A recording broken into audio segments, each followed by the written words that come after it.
देखो leadership and motivation का 2 topic का बात कर रहे हैं चैप्टर और उसका कुछ इंपॉर्टेंट थ्योरीज। तो सबसे पहले लीडरशिप का मतलब बताया। लीडरशिप का मतलब ये नहीं होता है कि कैप्टन होना या बॉस होना। लीडर का मतलब होता है जो दूसरों के बिहेवियर को इन्फ्लुएंस कर पाए, मतलब लोग उसको अपने आप फॉलो करें और वो उसको देख के लोग अपना बिहेवियर, अपना तरीका, अपना स्किल को अपग्रेड करें। ठीक है, तो डायरेक्टिंग एक पार्ट पढ़ते हैं अपने चैप्टर। वो डायरेक्टिंग का 4 इंपॉर्टेंट एलिमेंट पढ़ते हैं: supervising, leading, motivation and communication. याद है डायरेक्टिंग एक चैप्टर था बीएससी में। ये उसी बात का बात कर रहे हैं। ठीक है, तो डायरेक्टिंग का 4 एलिमेंट यहाँ पढ़ लिए। उसमें से एक एलिमेंट को एक्सप्लेन कर रहा है, वो है लीडिंग यानी लीडरशिप। ठीक है, क्योंकि बाकी बात ये पीछे बात कर चुका कहीं ना कहीं, या आगे बात करेगा थोड़ा बहुत। तो पहले लीडरशिप का मतलब बताया। देखो, एबिलिटी टू लीड इफेक्टिवली। यहाँ पे वो एक कीवर्ड हम लेके आते हैं जो हम बोलना चाह रहे थे। हाँ, ये देखो, एबिलिटी टू परसुएड अदर, मतलब दूसरों को इन्फ्लुएंस कर सको या परसुएड कर सको, influence the work of other, यही है लीडरशिप। ठीक है, दूसरों को मोटिवेट कर सको कि तुम आगे बढ़ के काम करो, लीडिंग फ्रॉम द फ्रंट जिसको बोलते हैं। तो लीडरशिप में क्या क्या कैरेक्टरिस्टिक्स होना चाहिए? ये पर्सनल क्वालिटी है, सबका अलग अलग तरीका होता है लीड करने का। बोला यहाँ पे एक ग्रुप होता है जो ग्रुप तुमको फॉलो करता है। जैसे विराट कोहली एक लीडर है या महेंद्र सिंह धोनी एक लीडर है, क्योंकि लोग उसको फॉलो करते हैं, तो वो लीडरशिप हुआ। ये लोग कॉमन गोल के लिए काम करते हैं, मतलब ऑर्गेनाइजेशन का गोल फुलफिल करवाने के लिए काम करते हैं। और ये देखो एक कंटिन्यूअस प्रोसेस है जो दूसरों के बिहेवियर को इन्फ्लुएंस करते हैं। जैसे सलमान खान को देख के बहुत जन बॉडी बिल्डिंग चालू किया, तो वो एक टाइप का एक एग्जाम्पल इन्फ्लुएंस किया लोगों को। ठीक है, तो ये हुआ लीडरशिप का फीचर्स। नेक्स्ट हेडिंग आ रहा है लीडरशिप और मैनेजमेंट में क्या फर्क है। तो लीडरशिप में क्या है? फोकस ऑन लीडिंग है, जबकि मैनेजमेंट में फोकस ऑन मैनेजिंग है। लीडरशिप में तुमको फॉलोवर्स खुद फॉलो करते हैं, जबकि मैनेजमेंट में सुपीरियर सबऑर्डिनेट रिलेशनशिप होता है। यहाँ कोई सुपीरियर नहीं है, लेकिन हम उसको फॉलो करते हैं। Leadership is the part of management and one of the managerial function, जबकि मैनेजमेंट एक फॉर्मल या ऑर्गेनाइज्ड वे को बोलते हैं। अगला क्वेश्चन भी ज्ञानबाजी है। एक अच्छे लीडर में क्या क्वालिटी होना चाहिए? सब उसका एनर्जी लेवल अच्छा होना चाहिए, उसमें स्टेमिना अच्छा होना चाहिए, पावर, वो इंटेलिजेंट होना चाहिए, उसका विजन अच्छा होना चाहिए फ्यूचर को लेके, इनिशिएटिव, वो खुद भी आगे बढ़ के काम करे, उसका खुद का कॉन्फिडेंस अच्छा होना चाहिए, सेल्फ कॉन्फिडेंट होना चाहिए, ओपन माइंडेडनेस एंड फ्लेक्सिबल होना चाहिए, मतलब सिर्फ अपना बात नहीं बोले, सबका बात सुनने वाला होना चाहिए, रिस्पॉन्सिबिलिटी लेने वाला होना चाहिए और ह्यूमन रिलेशन मेंटेन रखने वाला होना चाहिए। ठीक है, अगला क्वेश्चन वेरी वेरी इंपॉर्टेंट है, क्योंकि इसमें तुमको एग्जाम में एमसीक्यू पूछने का जगह बनता है। लीडरशिप का स्टाइल। तो बोला अलग अलग कैटेगरी है। पहला कैटेगरी बोला on the basis of authority. तो on the basis of authority बोला 3 टाइप का लीडर होता है, autocratic, participative and free range. Autocratic मतलब हो गया हिटलर टाइप, मतलब जहां पे बोला जाएगा माई वे, हम जो बोलेंगे चुपचाप फॉलो करो, आप अपना एक्स्ट्रा ब्रेन मत लगाओ। तो ऐसा लीडर जो प्लान खुद बनाए और बस सबऑर्डिनेट्स को बोले फॉलो दैट, वो हो गया ऑटोक्रेटिक। तो यहाँ पे क्या बोला? Exercise complete control. He himself take all decision without consulting the subordinate। ठीक है, दूसरा हुआ पार्टिसिपेटिव यानी मेजोरिटी रूल वाला, जो इंडिया में मेजोरिटी कंपनीज करती है, या इंडिया में जो पॉलिटिक्स में होता है कि जो मेजोरिटी बोला वही आदमी जीता। कोई ये पार्ट है जिस पे डिस्कशन लेना, 10 जन का टीम है, तो 10 में से 6 जब बोलेंगे यस तभी वो काम होगा, वरना नहीं होगा। ठीक है, तो वो हुआ मेजोरिटी। और फ्री रेन होता है सारा चीज अपने जूनियर पे छोड़ देना। जूनियर को बोलना तुम ही लोग प्लान बनाओ और प्लान बना के लाके हमको दो और हम उसको ओके कर देंगे। मतलब यहाँ ज्यादा कंट्रोल जूनियर के हाथ में दे दिया। तो पहले तो बोला ये ऑटोक्रेटिक या ऑथोरिटेरियन, जिसमें हम आपको इसका मीनिंग बोला क्या कि सारा डिसीजन सुपीरियर ही ले रहे, सबऑर्डिनेट को सिर्फ चुपचाप फॉलो कर रहे, अनक्वेश्चनिंगली। मतलब कोई क्वेश्चन नहीं पूछना, कोई आर्ग्यू नहीं करना। ठीक है, तो यहाँ फायदा क्या होगा सर? यहाँ जल्दी डिसीजन मेकिंग होगा, लीडर को एक सेल्फ सेटिस्फेक्शन मिलता है। जहां कम कॉम्पिटेंट लोग हैं ना, मतलब लेस स्किलफुल लोग, वहां पर ये ठीक है ये तरीका। अनस्किल्ड वर्कर के साथ जब हम काम कर रहे हैं, उनको प्लान बनाने में पार्टिसिपेट करा के क्या फायदा होगा? वो तो कुछ जानते ही नहीं। तो उससे अच्छा हम ही सारा डिसीजन लेके जल्दी जल्दी काम करवा लें, क्योंकि वहां उनसे डिस्कशन करने में भी एरर होने का भी स्कोप रहेगा और टाइम वेस्टेज भी होगा। तो ये स्टाइल ज्यादातर पॉजिटिव रिजल्ट देता है जब जल्दी एक्शन लेना। लेकिन इसका डिसएडवांटेज क्या है? सर मेरा स्टाफ या सबऑर्डिनेट फ्रस्ट्रेटेड रहेगा, उनका मोरल डाउन रहेगा, जूनियर कभी रिस्पॉन्सिबिलिटी लेगा ही नहीं, उनका कोई क्रिएटिव आइडिया होगा ही नहीं, और कई बार अगर लीडर एब्सेंट हुआ तो काम रुक जाएगा, क्योंकि जूनियर खुद से कोई डिसीजन लेता ही नहीं। ठीक है, दूसरा आता है डेमोक्रेटिक या पार्टिसिपेटिव। यहाँ पे सबसे कंसल्ट करके मेजोरिटी रूल फॉलो किया जाए। ठीक बात, सबको अपना सजेशन ओपिनियन रखने का मौका मिलेगा, मतलब प्रॉपर डिस्कशन होगा, उसके बाद ही वो रूल फाइनल हो। तो यहाँ लीडर को इम्प्रूव करने का मौका मिलता है कि उसको भी नया नया बात जानने मिलता है कि अच्छा ऐसे भी तो हो सकता था। डिसीजन मेकिंग सही होगा, दूसरे लोगों को भी लीडर बनने का मौका मिलेगा आगे जाके, सबका पॉजिटिव एटीट्यूड रहेगा, डिसीजंस इंप्रूव्ड होंगे और लेबर जल्दी से जॉब छोड़ के जाएगा नहीं। इसका डिसएडवांटेज क्या है? सर कई बार डिले इन डिसीजन होगा, क्योंकि मीटिंग करो बार बार। ठीक है, सबऑर्डिनेट्स को कई बार ना जूनियर उतना डिस्कशन में बोलना नहीं चाहते, उनको लगता है कि यार अल्टीमेटली करेगा तो मैनेजमेंट जो करना वही करेगा, तो टाइम पास हो जाता है मीटिंग में। कई बार अगर मेरा जूनियर इनकॉम्पिटेंट हुआ तो उसमें दिक्कत आ सकते हैं। जब बाद में अगर डिसीजन रॉन्ग होगा तो सीनियर बोलेगा हमको तो जूनियर बोला था, हम तो उन्हीं से बात करके किए थे। मतलब सब एक दूसरे पे ब्लेम गेम खेलेगा, ये भी एक प्रॉब्लम होती है। और तीसरा हुआ फ्री रेन या जिसको लेजर फेयर बोलते हैं। यहाँ पे डेलीगेशन ऑफ अथॉरिटी, मतलब पूरा का पूरा कंप्लीट डेलीगेशन, डिसीजन मेकिंग का पूरा कंप्लीट पावर हम जूनियर या सबऑर्डिनेट को देंगे। ठीक है, यहाँ पे एडवांटेज क्या होगा? एडवांटेज बहुत कम है सर इसमें। जूनियर तो बहुत कॉन्फिडेंट रहेगा, सेटिस्फाइड रहेगा, जूनियर का डेवलपमेंट भी होगा इससे, और जूनियर का पूरा पोटेंशियल का यूज भी होगा। लेकिन कई बार क्या होगा, सीनियर को इसमें कोई मोटिवेशन नहीं, कई बार पूरा चीज जूनियर पे छोड़ने से लोग उसका मिसयूज ऑफ द पावर कर सकते हैं। कई बार केओस होगा, आपस में जूनियर लड़ पड़ेंगे, ये सब झमेला होने का डर है। तो पहला कैटेगरी खत्म। पहला कैटेगरी क्या था? On the basis of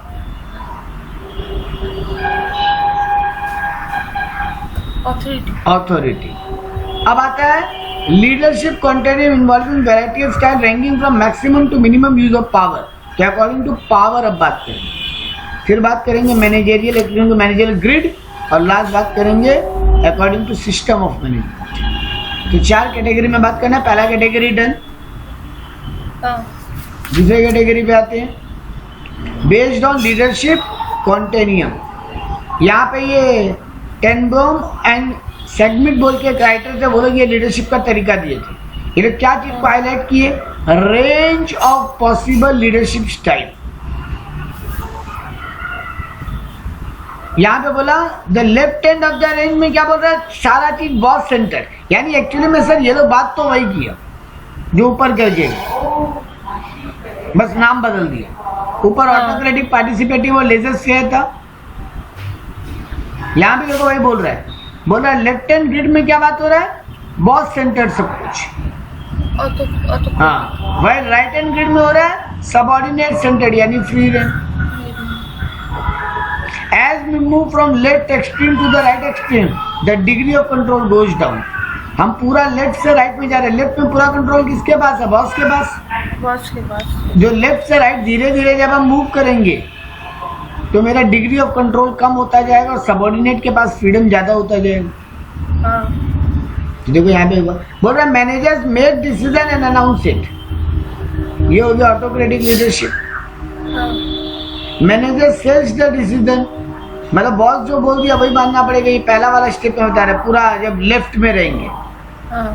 manager present ideas and initiate the question, manager present tentative decisions, manager खुद ही डिसीजन दे रहे हैं, मैनेजर ही प्रेजेंट कर रहा है प्रॉब्लम को, तो मतलब सब कुछ मैनेजर ही कर रहा है।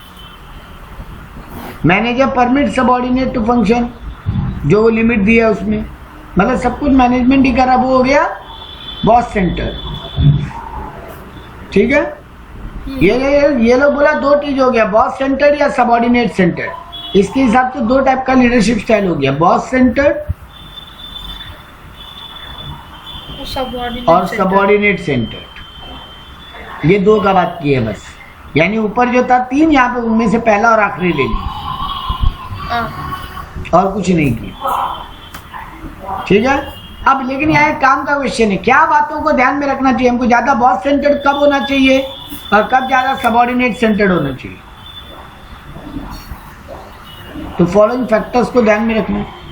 Forces in the managers, manager में ज्यादा फोर्स किसका है, ज्यादा पावर किसका है, सबऑर्डिनेट्स में कितना कौन पावरफुल है, ये देख के डिसीजन। सबऑर्डिनेट अगर ज्यादा पावरफुल है तो सबऑर्डिनेट्स को कंट्रोल दो, मैनेजर ज्यादा फोर्सफुल है तो मैनेजर को कंट्रोल दो। ठीक बात। सिचुएशन को देख के डिसीजन लेना पड़ सकता है कई बार।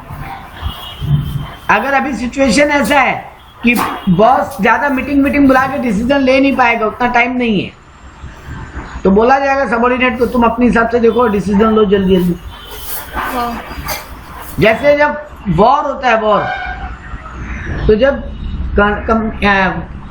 जो वॉर का जो टीम है उसका जो कमांडर होता है वो मीटिंग रूम में बैठ के डिसीजन ले सकता है, लेकिन जब वॉर चालू हो गया लोग ग्राउंड में उतर गए बैटल फील्ड में, अब अगर कोई नया प्रॉब्लम आए तो वापस थोड़ी ना मीटिंग बुलाने का टाइम है, वहां तो फील्ड में जो लोग हैं उन्हीं को बोल दिया जाता है डिसीजन लो और हिसाब से एक्ट करो।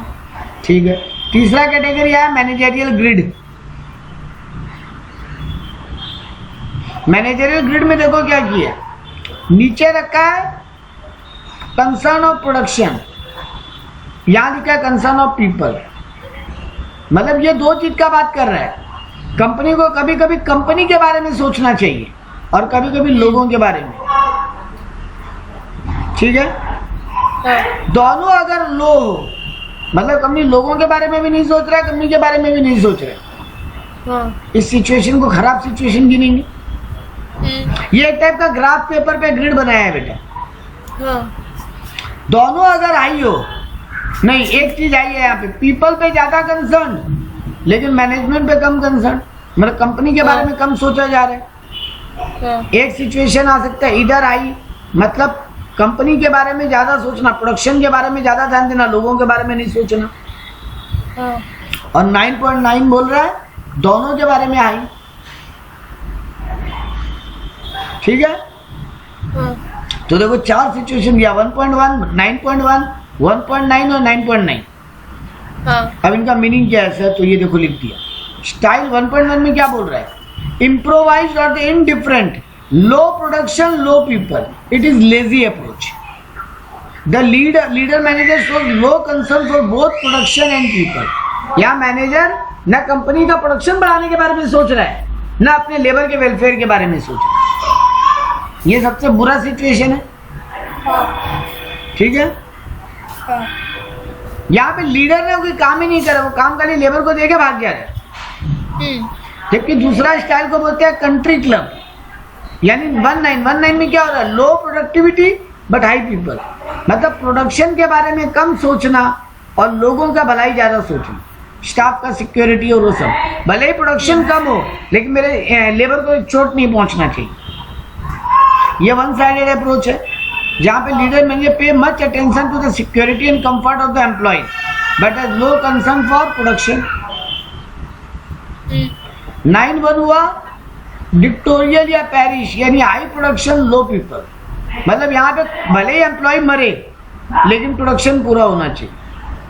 हम प्रेशराइज कर रहे हैं एम्प्लॉय को, उनको पनिशमेंट दे रहे हैं क्योंकि मेरा पूरा फोकस है कि प्रोडक्शन जितना ज्यादा हो, भले लेबर खट खट के मर जाए। और चौथा है 9-9 हाई प्रोडक्शन हाई पीपल। हम प्रोडक्शन के बारे में भी सोच रहे हैं कि ज्यादा से ज्यादा हो और मेरा लेबर वेलफेयर भी ज्यादा से ज्यादा। ठीक है, द टीम और साउंड, इसको टीम वर्क बोया साउंड वर्क बोलते हैं, ये परफेक्ट है सबसे। एक और रखा देखो बीच में 5-5, ये क्या बोल रहे हैं? The middle of the road of the status quo, medium production medium people, try the balance of between competing goal and need of the worker.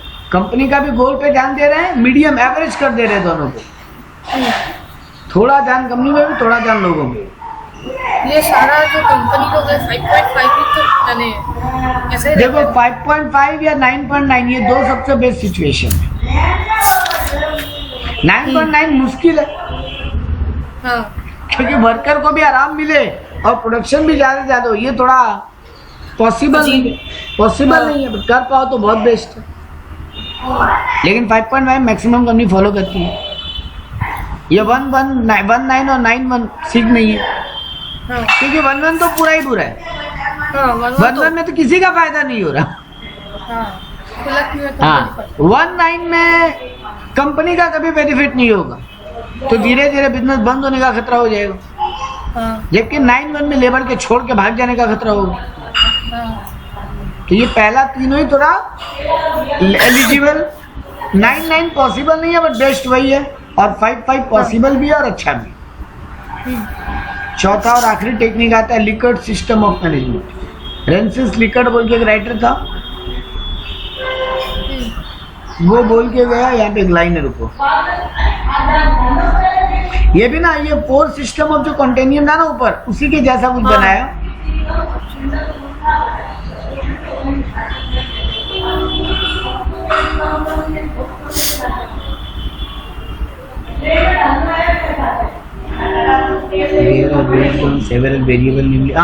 ये क्या क्या देखो, ये बहुत सारा, ये 4 सिस्टम बनाया।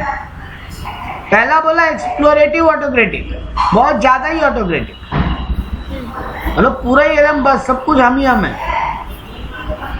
जबकि दूसरा बोला बेनेवोलेंट ऑटोक्रेटिक, मतलब थोड़ा सा ऑटोक्रेटिक लेकिन बहुत ज्यादा एक्सप्लॉइट नहीं कर रहा वर्कर लोग।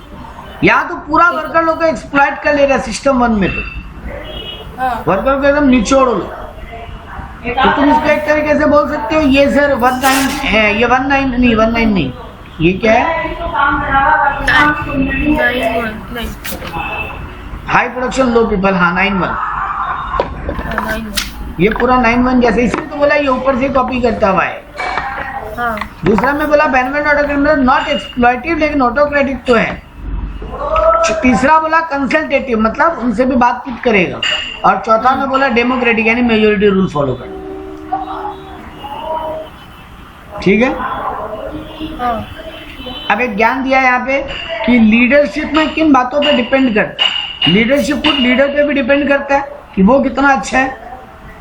लीडरशिप फॉलोअर पे भी डिपेंड करता है कि वो लीडर का कितना बात मानते हैं। लीडरशिप कम्युनिटी ऑर्गेनाइजेशन के स्ट्रक्चर पे भी डिपेंड करता है, और लीडरशिप आसपास के एनवायरनमेंट पे भी डिपेंड करता है। ठीक है,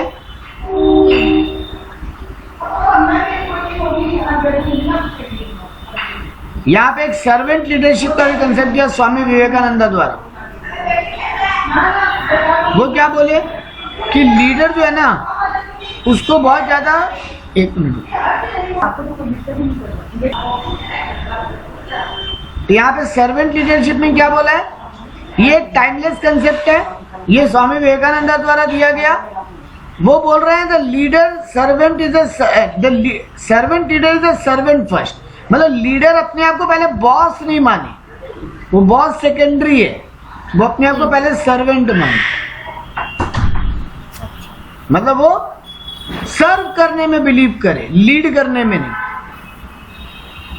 दूसरों को इंस्पायर करे कि वो लोग उसको फॉलो करें, फोर्सफुली किसी को अपने आप को लीड करा के कोई फायदा नहीं।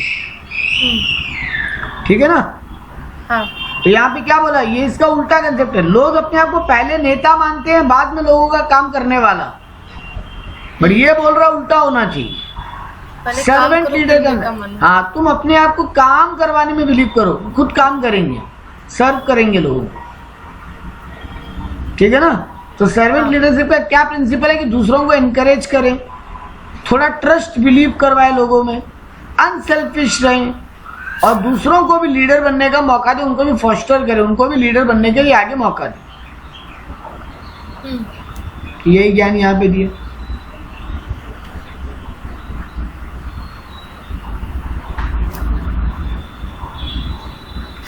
एक लीडर कब इफेक्टिव होगा? बोला there are at least 3 major views of determinant of leaders effectiveness. एक लीडर इफेक्टिव है कि नहीं है, ये डिटरमाइन करने के लिए कुछ 3 व्यूज लिया गया। पहला व्यू क्या बोला? Effective leader requires certain basic qualities, कुछ उसमें लीडरशिप का क्वालिटीज होना चाहिए। फिर बोला there is no ideal leadership, दुनिया में कोई एक तरीका नहीं है। और फिर बोला लीडर बनना डिपेंड करता है, अच्छा लीडर है कि बुरा लीडर डिपेंड करता है कि सिचुएशन भी क्या है। तो चेक करो उसमें कुछ क्वालिटीज है क्या। नंबर 2 ये देखो कि कोई दुनिया में आइडियल नहीं है। और तीसरा हमेशा ये ध्यान रखो कि सिचुएशन टू सिचुएशन भी ये चेंज होता है। जैसे मान लो कॉम्प्लेक्सिटी बहुत है तो कई बार लीडर ढंग से काम नहीं भी कर सकते। लीडर का स्किल, फॉलोवर्स का स्किल पे भी लीडर का क्वालिटी डिपेंड करता है। उसका फॉलोवर्स से रिलेशनशिप कैसा, उस पर भी डिपेंड करता है। तो ये सब चीज़ों पे एक लीडर का क्वालिटी डिपेंड करता है। तो अब यहाँ पे पहला बोला क्या क्या क्वालिटी एक लीडर में होना चाहिए। तो लीडरशिप ट्रेनिंग, दूसरों को ट्रेनिंग देने वाला होना चाहिए। वो इंटरनल ऑर्गेनाइजेशन को बेटर वे में यूज कर पाए वैसा होना चाहिए। उसमें अकाउंटेबिलिटी होना चाहिए और ऑटोनॉमी, दूसरों को आज़ादी भी दे और अपने बात के लिए जिम्मेदार भी हो। सबको अपॉर्चुनिटी देने वाला होना चाहिए, सबसे इंटरेक्शन करने वाला होना चाहिए। तो ये सब क्वालिटी अगर एक लीडर में है तो वो लीडर में प्रॉपर लीडर, इफेक्टिव लीडर। अगला टॉपिक आ गया, इस चैप्टर में लीडरशिप और मोटिवेशन पढ़ना था। अगला टॉपिक आ गया मोटिवेशन। मोटिवेशन का मतलब क्या होता है? दूसरों से ऑर्गेनाइजेशन का गोल पूरा करवा पाने का उनको मोरल बूस्ट करना, उनका विलिंगनेस बढ़ाना कि वो लोग अपना एफर्ट को बढ़ा पाए,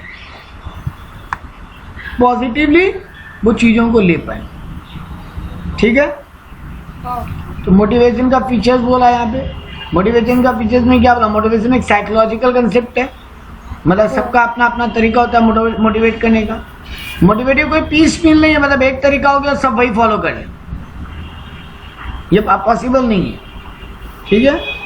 मोटिवेशन हम किसी को पार्ट में मोटिवेट नहीं कर सकते कि आज थोड़ा मोटिवेट किया, कल थोड़ा मोटिवेट किया, ऐसे नहीं होता। मोटिवेशन कंटिन्यूअस है, लगातार मोटिवेट करते रहना पड़ता है। मोटिवेशन क्या चीज के लिए? गोल डायरेक्शन की तरफ जाने के लिए। मोटिवेशन फाइनेंशियल भी हो सकता है, नॉन फाइनेंशियल। तुमको पैसा देके भी खुश कर सकते हैं और बिना पैसे के अदर वे में भी होता है। मोटिवेशन बहुत कॉम्प्लेक्स है, बोलना बहुत आसान है, किसी को मोटिवेट करना बहुत मुश्किल है। मोटिवेशन आज की दुनिया में क्यों जरूरी है? क्योंकि मोटिवेशन एफिशिएंसी बढ़ाता है, मोटिवेशन रिसोर्सेज को ठीक से यूज करने में हेल्प करता है, मोटिवेशन लेबर को छोड़ के जाने नहीं देता, लेबर टर्नओवर कम करता है, मोटिवेशन एक इंडस्ट्रीज में अच्छा रिलेशन रखता है, मोटिवेशन अगर रहता है तो हम एम्प्लॉयज़ को इजीली चूज कर सकते हैं कौन काम कौन करके देगा, मोटिवेशन अगर है तो इजीली चेंजेस को भी एडजस्टमेंट किया जा सकता। ठीक है? अब आता है असली आंसर, थ्योरीज ऑफ मोटिवेशन, जिसमें से आप एक थ्योरी पढ़े हो आज तक और वो है मैस्लोज। बाकी थ्योरी आपको आज सुनना है। तो सबसे पहले आते हैं मैस्लो थ्योरी में। मैस्लो क्या बोला? मैस्लो बोला मोटिवेशन को 4 स्टेजेस में डेवलप किया जा सकता है। एक आदमी का ज़रूरत 4 वे में धीरे धीरे बढ़ता है, मतलब आदमी का नीड अनसेटिस्फाइड है, कभी भी फुलफिल नहीं हो सकता। एक पूरा होगा तो दूसरा अराइज होगा ही होगा। हो जाए। हाँ, तो लेकिन वो कैसे बढ़ेगा? पहले बोला सबसे पहले आदमी चाहता है फिजियोलॉजिकल नीड। आदमी चाहता है उसको रोटी कपड़ा मकान वो पहले मिल जाए। जब वो मिल जाता है तो उसको लगता है मेरा जॉब और लाइफ दोनों सेफ रहे, सेफ्टी एंड सिक्योरिटी। जब वो भी मिल जाता है तो आदमी को लगता है मेरा भी फ्रेंड हो, फैमिली हो, रिलेटिव्स हो, तो मेरा सोशल नीड पूरा हो। ठीक है।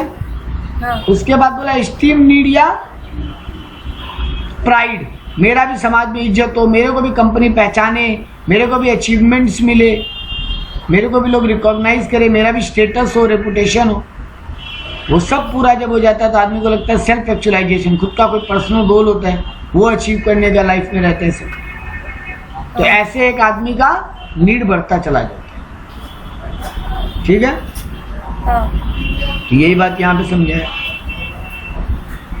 फिजियोलॉजिकल नीड का बात बताया, फूड ये सब, सेफ्टी एंड सिक्योरिटी में प्रोटेक्शन ये सब, जॉब सिक्योरिटी। सोशल नीड में मेरे कलीग्स हो, मेरे फ्रेंड्स हो, मेरे बिलोंगिंग्स हो। एस्टीम नीड में मेरा भी स्टेटस हो, अचीवमेंट हो, रिकॉग्नाइज करे कंपनी मेरे को, तारीफ करे मेरा। सेल्फ एक्चुअलाइजेशन में लोगों का अपना गोल अचीव करना। ठीक है।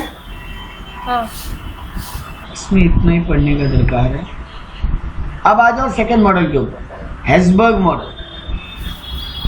हेज़बर्ग क्या बोला?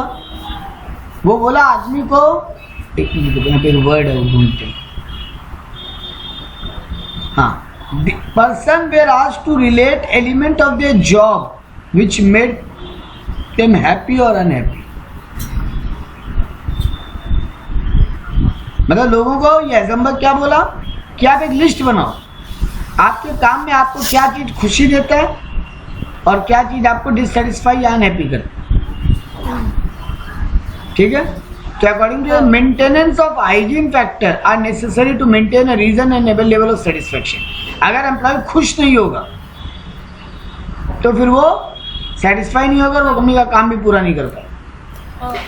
The factor do not provide satisfaction to employee but their absence will dissatisfy them. ये ज्यादा ये बात पर फोकस नहीं किया कि क्या बात तुमको सेटिस्फाई करता है, ज्यादा इस बात पे फोकस किया कि क्या क्या चीजें जो एक एम्प्लॉय को डिससेटिस्फाई करती है।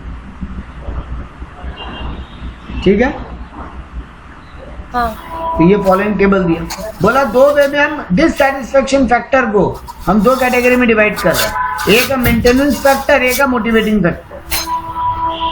मेंटेनेंस फैक्टर क्या हुआ? कंपनी का पॉलिसी, कई बार वो एम्प्लॉय को दुखी करता है। सुपरविजन, बहुत ज्यादा आगे नजर रखना कंपनी का, वो भी एक एम्प्लॉय को डिससेटिस्फाई करता है। आपस में मतलब पीयर्स मतलब हो गया कलीग्स, तो कलीग्स के आपस में कई बार इंटरपर्सनल रिलेशनशिप खराब होता है जिसके कारण झगड़ा होता है और काम नहीं होता। सुपरवाइजर के साथ रिलेशन अच्छा नहीं हो तो डिससेटिस्फेक्शन होता है। सबऑर्डिनेट्स का आपस में नहीं हो तब, सैलरी अच्छा नहीं मिल रहा हो तब, जॉब में रिस्क हो कि कभी भी नौकरी जा सकता है तब, स्टेटस अच्छा नहीं मिल रहा है, वर्किंग कंडीशन अच्छा नहीं है। तो ये सब चीज़ें मेंटेनेंस फैक्टर है। एक ऑर्गेनाइजेशन को ये सब मेंटेन रखना चाहिए ताकि एम्प्लॉय डिससेटिस्फाई नहीं हो, क्योंकि इनसे डिससेटिस्फेक्शन होने का बहुत उम्मीद रहता है। ठीक है। हाँ। फिर बोला मोटिवेटिंग फैक्टर, क्या क्या चीज़ें एक एम्प्लॉय को मोटिवेट कर सकता है। उसको अचीवमेंट दो, उसको रिकॉग्निशन दो, उसको एडवांसमेंट मतलब प्रमोशन वगैरह दो, उसको ग्रोथ का अपॉर्चुनिटी दो, उसको काम का रिस्पॉन्सिबिलिटी दो, कई बार काम अच्छा दो ताकि अच्छा काम मिलने में भी आदमी मोटिवेट होता है। ये सब चीज़ों से मोटिवेशन आता है। ये बोला एग्जाम्पल। ठीक है। हाँ। तो ये देखो यही बोला मोटिवेटिंग फैक्टर कुछ फैक्टर सेटिस्फेक्शन देगा और वही उल्टा हो जाए तो नॉट सेटिस्फेक्शन देगा। वैसे ही जो चीज़ हाइजीन फैक्टर यानी मेंटेनेंस का फैक्टर जो था उसमें भी कुछ फैक्टर डिससेटिस्फेक्शन देगा, कुछ फैक्टर सेटिस्फेक्शन देगा। ठीक है। हाँ। का क्रिटिसिज्म किया, लोग बोला इस थ्योरी में कुछ प्रॉब्लम है। ये 200 लोगों का सैंपल लेके ये डेटा बनाया था, मतलब 200 लोगों को बोला था लिस्ट बनाओ, तो बोला हाँ। 200 लोगों के बेसिस में तुम पूरा दुनिया को यूनिवर्सली जज करने चला गया। ठीक है। हाँ। ये जो लोगों को से लिस्ट बनवाया वो सब अपने सिचुएशन को देख के बात कर रहे थे। तो कभी कभी सिचुएशन बदलता है, तब भी चीजें बदलती है। हाँ, ये ज्यादा अटेंशन दिया on satisfaction rather than performance. अब एम्प्लॉय अगर काम अच्छा नहीं कर रहा है तो कंपनी कैसे उसको खुश रख पाएगा? तो उसका परफॉर्मेंस अच्छा है या बुरा, उस पर कोई बात ही नहीं की जाएगी। ठीक है, तो ये सब इसके थ्योरी में बुराई था। लोग कंपेयर किया मैस्लो और इसको क्या बोलते हैं, हेज़बर्ग को। तो मैस्लो का ये सब था पॉइंट, उसके कौन से पॉइंट किससे कनेक्टेड हुए वो बता रहे, देखो। ठीक है, हाँ, देखो ना क्या बता रहा है, सेल्फ एक्चुअलाइजेशन और एस्टीम नीड हो, ये दोनों उसका मोटिवेशन वाला पार्ट से कनेक्ट हो रहा है, जबकि ये बाकी तीनों जो है ये तीनों उसके मेंटेनेंस वाले फैक्टर से कनेक्ट हो रहे हैं। ठीक है, नेक्स्ट थ्योरी आया मैकग्रेगर मॉडल। ये एक्स एंड वाई थ्योरी दिया। इसका थ्योरी ऑफ एक्स में क्या बोला, theory of x of motivation is based on following assumption. ये ह्यूमन बिहेवियर के ऊपर बात किया था ज्यादा, हाँ, तो इसके लिए ये theory of X and theory of Y बनाया, दो अल्टरनेटिव ऑफ एजम्पशन बनाया। थ्योरी ऑफ एक्स में क्या क्या एजम्पशन लिया, ये the average individual is by nature indolent and avoid work if he can. बोले एक आदमी का नेचर होता है कि वो जितना हो सके काम से बचने का कोशिश करते हैं,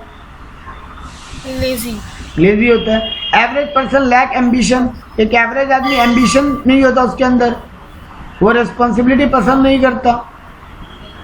एवरेज आदमी जो होता है वो सेल्फ सेंटर्ड होता है, वो ऑर्गेनाइजेशन के बारे में नहीं सोचते, अपने बारे में सोचते हैं। मैक्सिमम पीपल है वो नेचुरली चीज़ों को रेजिस्ट करते हैं, नया चेंज उनको नहीं पसंद आता। और एक individual is गुलिबल not very bright, the ready victim for the scammer.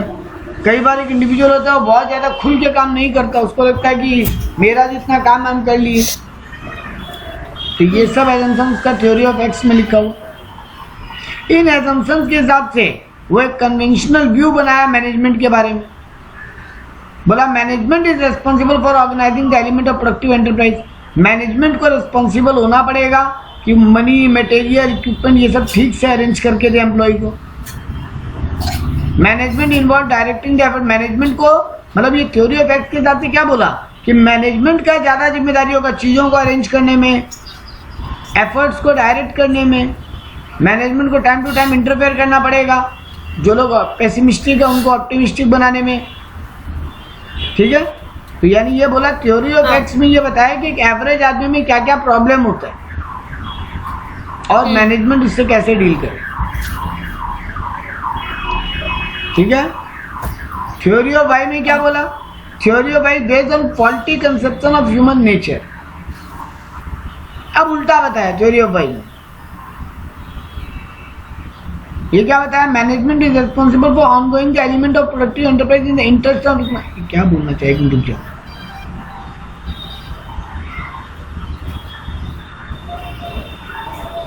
अच्छा, ये ह्यूमन नेचर के बारे में बात किया कि आदमी कई बार सेल्फ फुलफिलमेंट, ईगो बहुत ज्यादा होता है आदमी में, ईगो सेटिस्फेक्शन में चला जाता है। सोशल नीड आदमी को बहुत प्यारा होता है, तो आदमी इन सब चीजों में ध्यान देता है जिसके कारण काम नहीं हो पाता।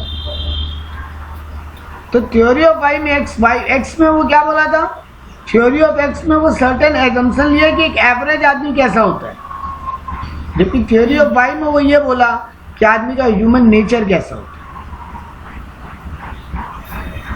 ठीक है, यहां पे देखो क्या बोला, certain Mr. Garber recognized certain need that X fails to take into account. These relate to self-fulfillment, ego satisfaction and social need. Theory of X इन तीन चीजों के बारे में बात नहीं किया जो कि वो थ्योरी ऑफ वाई ने की।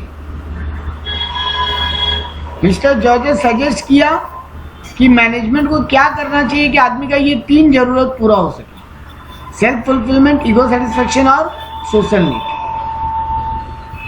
ठीक है, तो वो यहाँ पे बोला कि मैनेजमेंट को ये ध्यान देना चाहिए कि कंपनी का इकोनॉमिक इंटरेस्ट पूरा हो, तो साथ साथ में लोगों का सोशल नीड भी पूरा होना चाहिए। ठीक है,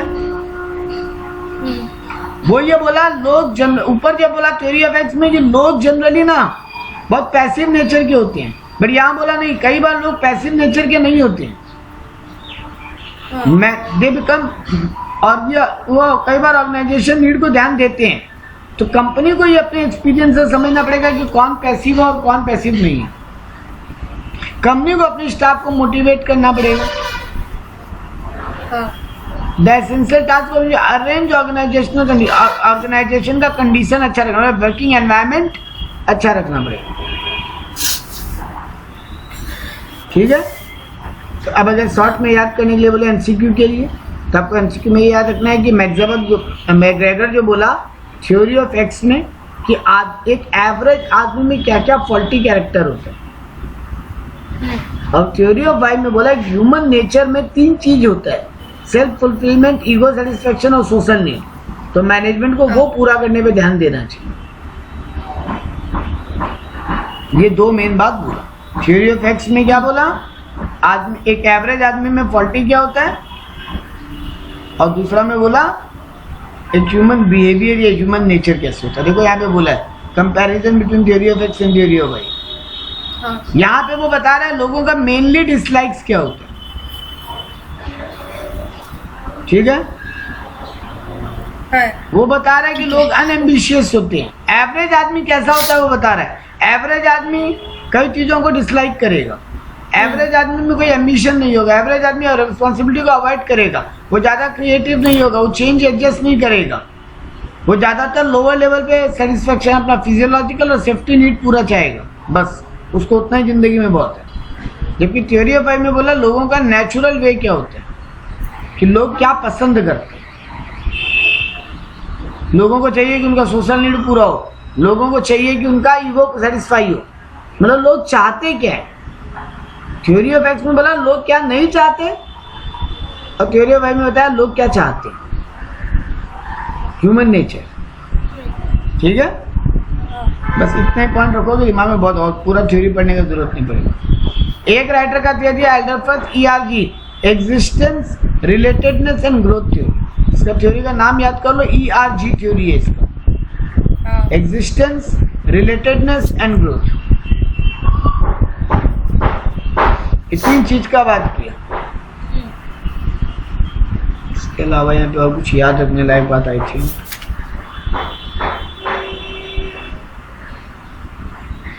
ये देखो ये लोग क्या बुक दिलेगा, ये मैस्लो को कॉपी किया। मैस्लो का, हाँ, एग्जिस्टेंस में पहला दोनों नीड को ले आया, हाँ। रिलेटेडनेस में सेकंड, थर्ड एंड फोर्थ को ले आया, जबकि ग्रोथ में 5th वाले को ले आया।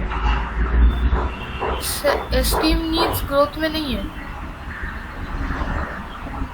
ये भी तो, यानी हाँ ये देखो एस्टीम नीड और इन दोनों को ग्रोथ में ले आया, मतलब एस्टीम नीड दोनों में, रिलेटेडनेस में भी और ग्रोथ में भी।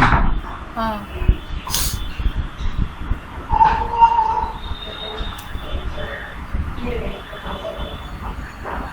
अगला मॉडल आया McClelland, model of McClelland, achievement motivation. ये क्या बोला, ये भी आदमी का नीड को ही ब्रेकअप किया।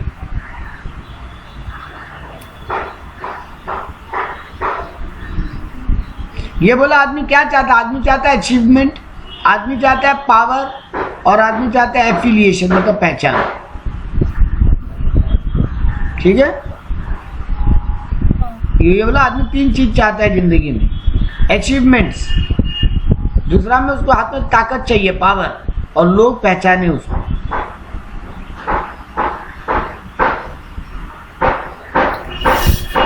इसके अलावा यहाँ पे और कुछ याद करने को नहीं है। अगला आया स्टैकी एडम एंड इक्विटी थ्योरी।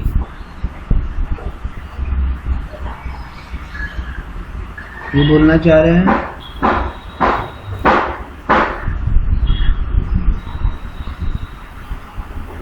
हाँ देखो ये क्या बोला, equity theory calls for a fair balance to be stuck by employees input, employee जो अपना इनपुट देता है, एंड एम्प्लॉइज आउटपुट। एक बैलेंस होना चाहिए एम्प्लॉइज इनपुट और एम्प्लॉइज आउटपुट में। एम्प्लॉय क्या क्या इनपुट देता है? Hard work, skill, tolerance, enthusiasm, ये सब करता है एम्प्लॉय। और उसका आउटकम क्या होता है? Salary, benefits, recognitions. इनके बीच में एक बैलेंस बनाना पड़ेगा कंपनी को, ठीक है। देखो अपनी बात को समझाने के लिए 3 बात बोला। हिसाब से ये दोनों एक दूसरे के इक्वल होना चाहिए, लेकिन देखो क्या बोला, over paid in equity, under paid in equity, या फिर बैलेंस इक्विटी। ओवर पेड कब होगा? जब एम्प्लॉय को मिल ज्यादा रहा है और उसको, देखो क्या बोला, when an individual perceives his outcome and more compare to his input. जब उसका मिल ज्यादा रहा है और उसका इनपुट कम है, वो ओवर पेड हो गया। अरे ऑफिस बता ना, हम काम 4 घंटा कर रहे हैं, अब हमको सैलरी 8 घंटा का दे रहे हैं, हम ओवर पेड हो गया। नेक्स्ट बोल रहा है अंडर पेड इन इक्विटी, मतलब यहाँ पे उल्टा हो रहा है, मेरा वो आउटकम कम मिल रहा है और मेरा इनपुट ज्यादा है। और तीसरा बोला इक्विटी मतलब बैलेंस्ड, यानी ये तेरी सिंपल बात किया कि जितना एम्प्लॉय इनपुट दे रहा है उसको उतना आउटपुट मिलना चाहिए, इक्वल होना चाहिए, तभी वो बेस्ट है। ज्यादा मिल रहा है, हाँ ये याद रखना है बस। तो बहुत सारा इनपुट्स बताया, बहुत सारा आउटपुट बताया, वो नहीं पढ़ने का दरकार है। विक्टर व्रूम एक्सपीरियंस थ्योरी,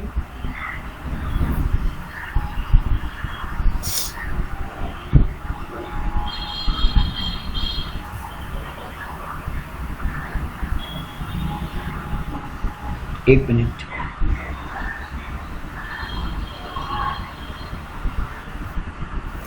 हाँ ये क्या बोला, देखो ये बोला बड़ा गजब बात।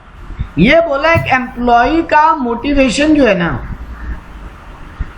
Is an outcome how much an individual want a reward. यहाँ देखो अब तक सारा थ्योरी क्या कर रहा था, बोल रहा था मिलने के हिसाब से एम्प्लॉय मोटिवेटेड होते हैं, तो उसको क्या मिल रहा है। यहाँ उल्टा बोला, ये बोला आदमी जितना मोटिवेटेड होगा उसको उतना ही अचीवमेंट होगा। मतलब वहां बात हो रहा था कि हमको लाख रुपए सैलरी मिले तो हम ज्यादा मोटिवेटेड होंगे और अच्छा काम करने के लिए। या उल्टा बोल रहा है, तुम ज्यादा मोटिवेटेड हो, अच्छा काम करोगे तब लाख रुपए सैलरी मिलेगा। तो ये बोला employee motivation is an outcome how much an individual wants. हमको कितना चाहिए, हमको उस हिसाब से मेरे को मोटिवेटेड होना पड़ेगा। मेरा अगर हाई एक्सपेक्टेंसी है तो हमको हाई परफॉर्मेंस भी देना पड़ेगा, ठीक है ना। तो ये बोला 3 चीज के बारे में, बैलेंस, एक्सपेक्टेंसी एंड इंस्ट्रूमेंटलिटी। क्या बोलना चाह रहा सुनना। Balance is the significance as an individual about expected outcome. तुम्हारा एक्सपेक्टेड आउटकम कितना है, तुम कितना लाइफ में अचीव करना चाहते हो। मतलब तुम जैसे एग्जांपल सैलरी के पॉइंट से लेते हैं तो तुम अपने लाइफ में कितना सैलरी तक पहुंचना चाहते हो। Expectancy is the faith that better effort will result in better performance. ये फेथ होना है कि हम ज्यादा अच्छा काम करेंगे तो हमको आगे और ग्रोथ का अपॉर्चुनिटी मिलेगा। और instrument is the faith that if you perform well then a valid outcome will be there. तो ये 3 चीज के बाद क्या, बैलेंस बोला कि तुम्हारा एक्सपेक्टेड आउटकम है क्या, तुम क्या चाहते हो लाइफ में। एक्सपेक्टेंसी का बोल रहा है कि तुमको ये बात का बिलीव करना पड़ेगा कि तुम बेटर एफर्ट दोगे तो बेटर रिजल्ट आएगा। और एक इंस्ट्रूमेंट बोल रहा है तुम्हारा परफॉर्मेंस भी अच्छा होना चाहिए ताकि तुमको वो आउटकम अचीव हो पाए। तो ये बोला एम्प्लॉय को मोटिवेटेड होना पड़ेगा। अब तक क्या हो रहा था, मैनेजमेंट को ज्ञान दिया जा रहा था। हाँ। ये मैनेजमेंट को ज्ञान नहीं दिया कि एम्प्लॉयज को ज्ञान दे रहे हैं कि आप लोग मोटिवेटेड हो तब आपका काम बेटर हो। हाई सैलरी हाई मोटिवेशन, ये उल्टा बोला, high motivation high earning. Motivation high salary. हाँ, तो ये मोटिवेशन का फॉर्मूला क्या निकाला, इन तीनों को मल्टीप्लाई कर। तुमको ये फॉर्मूला याद रखना है, ठीक है। और इसमें कुछ नहीं। अब आ गया डिसीजन मेकिंग। ये कितना पेज का है, पूरा करते हैं। Decision making types and process. Decision making होता क्या हो तो आपको पता है, एक मैनेजमेंट का काम जहाँ मैनेजमेंट को एक बात के ऊपर डिसीजन लेता है ये करना है कि नहीं करना है, और अगर करना है तो कैसे करना है, what process we should follow. तो देखो यहाँ पे डिसीजन मेकिंग को क्या बोला है, जजमेंट है। फाइनल रिजोल्यूशन की अल्टीमेटली क्या करना है। कोई अगर दो बात पे कंफ्लिक्ट है तो उसमें से कौन सा बात को करना है, ठीक है ना। मेरे पास जब ऑल्टरनेटिव्स अवेलेबल है उनमें से कौन सा चूज करना है, दो रास्ता है, दोनों में से कौन सा हम चॉइस करें, ठीक है। यही है डिसीजन मेकिंग। असली क्वेश्चन है यहाँ डिसीजन मेकिंग का टाइप्स। पहले फीचर्स का ज्ञान दिया, तो डिसीजन मेकिंग एक प्रोसेस है जहाँ पे हमको रैशनल चॉइस करना पड़ता है। ये कंपल्सरी नेसेसरी ये करना पड़ेगा। इसमें पर्पस होता है कि कोई गोल अचीव करना है, मेरे को रिसोर्सेज को ठीक से यूज करना है, और ये सिचुएशन टू सिचुएशन बदलेगा। ऑब्वियस बात है तुम्हारा डिसीजन हमेशा सेम नहीं रहता, अलग सिचुएशन में वो अलग होगा। अब बोला डिसीजन मेकिंग कितना टाइप का, एक होता है रूटीन या स्ट्रेटेजिक डिसीजन, मतलब जो ओवरऑल ब्रॉडर डिसीजन जिसको बोलते हैं, कंपनी का मेन रूल पॉलिसीज या क्या प्रोसीड्यूर होगा वो सब। एक होता है programmed and non programmed decision. Sorry ये गलती हुआ, पहले बोल रहे रूटीन और स्ट्रेटेजिक। तो रूटीन क्या हुआ, जो हम डे टू डे डिसीजंस लेते हैं, और स्ट्रेटेजिक का मतलब क्या हुआ, जो पर्टिकुलर एक प्रॉब्लम के लिए हो, ठीक है। प्रोग्राम्ड और अनप्रोग्राम्ड। प्रोग्राम्ड मतलब जो मेरे यहाँ पहले से फिक्स प्रोग्राम है उनको कैसे प्रोग्राम, जैसे हर साल एनुअल फंक्शन होगा स्कूल का, जैसे हर साल एनुअल स्पोर्ट्स होगा, वो हो गया प्रोग्राम। और नॉन प्रोग्राम्ड हो गया, इस बार सीबीएसई का रिजल्ट शानदार हुआ तो हमको स्कूल के बच्चों को एफिलिएटेड करना है, तो वो हो गया नॉन प्रोग्राम। तो प्रोग्राम डिसीजन मतलब जो हर साल फिक्स है उनके बारे में डिसीजन लेना। और अनप्रोग्राम नॉन प्रोग्राम मतलब सर वो पहले से फिक्स नहीं था। Policies and operating decision, company का रूल वगैरह क्या होगा वो हो गया पॉलिसीज, और ऑपरेटिंग मतलब डे टू डे काम कैसे हो गया वो। जैसे पॉलिसी में मैं एग्जांपल दें, मेरा गोल क्या है, लेकिन ऑपरेटिंग में वो गोल को पूरा कैसे करें। और organisational and personal decision, company के बारे में कही है और कई बार एम्प्लॉइज के बारे में। तो ये हुआ डिसीजन का टाइप। डिसीजन का प्रोसेस क्या होगा, सबसे पहले रियल प्रॉब्लम क्या है वो पता करो, वो आइडेंटिफाई करो। प्रॉब्लम जब मिल जाए तो उस प्रॉब्लम को सॉल्व करने का क्या क्या ऑल्टरनेटिव्स हो सकते हैं। अब उन ऑल्टरनेटिव्स का गुड और बैड निकालो, मतलब उनमें क्या पॉजिटिव क्या नेगेटिव है। अब उनमें से एक को चूज करो और इम्प्लीमेंट करो। यही है तुम्हारा डिसीजन मेकिंग का तरीका। Technique of decision making, linear programming, वो मैथ वाला इक्वेशन होता है ना, y = a + bx, वो लीनियर प्रोग्रामिंग होता है। उसको एक टेक्निक होता है जहां पे हम रिसोर्सेज एंड कॉन्स्टेंट्स को, मतलब उसका रुकावट को, मेरे पास क्या क्या रिसोर्सेज है और मेरे रास्ते में क्या क्या प्रॉब्लम्स है, उन दोनों को एक साथ करते हैं और अल्टीमेटली देखते हैं कौन सा रिसोर्स कौन से प्रॉब्लम को सॉल्व कर पाएगा। एक होता है प्रोबेबिलिटी डिसीजन, मतलब ज्यादा चांस किस बात का है उसको लेते हैं, ठीक है। मतलब मेरे पास 3 रास्ते हैं, अब 3 रास्ते में से ज्यादा सक्सेस का चांस किसका है, उनमें से एक को चूज करते हैं। श्योर तो कोई भी नहीं हो सकता ना, लेकिन ज्यादा चांस जिसका है वो लेके देख लो। जैसे एग्जाम देने हैं कल और 3 चैप्टर पेंडिंग है, कोई 2 ही खत्म कर पाओगे, तीनों खत्म नहीं होगा, तो तुम ये करते हो ना कौन सा 2 करे जिसमें ज्यादा चांस है क्वेश्चन आने का, तो वही हो गया। अब आ नहीं आया वो तुम्हारा अलग बात हो गई, तुम जो छोड़ के गए थे उसी चैप्टर से ज्यादा आ गया, वो बैड लक। प्रोबेबिलिटी, हाँ प्रोबेबिलिटी ज्यादा चांस। गेम थ्योरी क्या होता है, मेरा कॉम्पिटिटिव या राइवलरी को हम देख के डिसीजन लेते हैं, वो गेम थ्योरी होता है।